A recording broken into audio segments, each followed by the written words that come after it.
जय हिंद दोस्तों, पिंदर टेक्निकल केंद्र में आपका एक बार फिर से स्वागत है। दोस्तों, कई बार आपके साथियों से आपने सुना होगा कि आपकी जो सर्विस है 14 साल 5 महीने कंप्लीट हो चुकी है और आप पेंशन के हकदार हो चुके हैं। तो दोस्तों, इसके पीछे क्या सच्चाई है, चलिए आज की वीडियो में जान लेते हैं।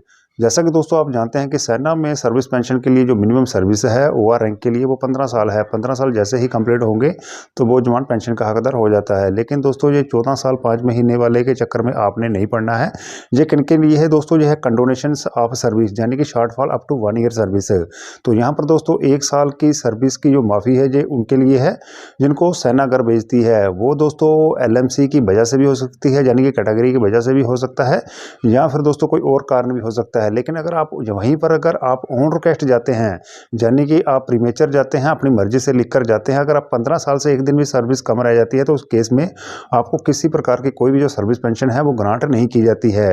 हाँ, 14 साल 5 महीने में पेंशन ग्रांट की जाती है कंडोनेशन करके, लेकिन ऑन रिक्वेस्ट केस में नहीं की जाती है। यानी कि अपनी मर्जी से जो सेना छोड़कर जा रहे हैं, लिख कर जा रहे हैं, उस केस में जो कंडोनेशन का बेनिफिट नहीं मिल रहा है। यानी कि आप शेप 1 है, आप 14 साल में आप लिख कर दे देते हैं। आप अगर सोच रहे हैं कि 14.5 साल में मेरे को पेंशन मिल जाएगी, तो दोस्तों आप बिल्कुल गलत सोच रहे हैं। आपने ऐसा बिल्कुल भी नहीं करना है, ऐसी गलती बिल्कुल भी नहीं करनी है।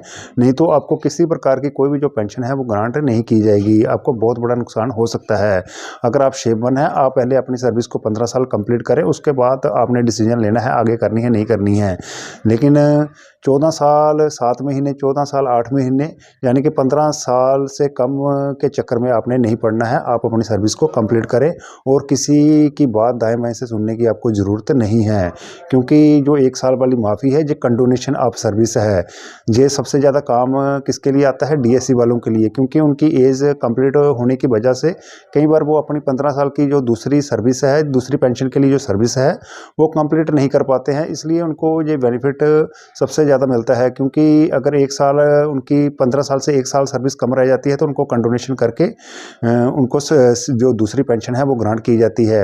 उनका केस अलग है, वो अपनी मर्जी से नहीं जाते हैं, क्योंकि उनकी एज कंप्लीट होने की वजह से उनको 14.5 साल 14 साल के बाद अगर वो भेज दिया जाता है तो उनको पेंशन ग्रांट की जाती है। इसलिए आपने ऐसी गलती नहीं करनी है, आप अपनी सर्विस को कंप्लीट करें।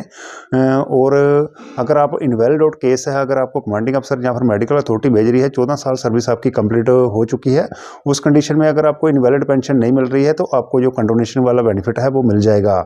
लेकिन क्या है, अगर LMC की वजह से अगर कमांडिंग अफसर या फिर मेडिकल अथॉरिटी किसी को घर भेज रही है, किसी भी जवान का अगर उसकी सर्विस 10 साल कंप्लीट हो चुकी है, वैसे भी उसको इनवैलिड पेंशन लागू है, वो भी सर्विस पेंशन के बराबर ही है, उसकी कैलकुलेशन भी बिल्कुल वैसे ही होगी।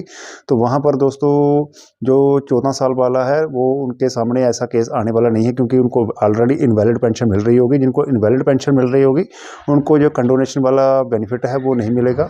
ये थी दोस्तों एक छोटी सी जानकारी। अगर आपको हमारा ये वीडियो अच्छा लगा हो तो वीडियो को लाइक करें।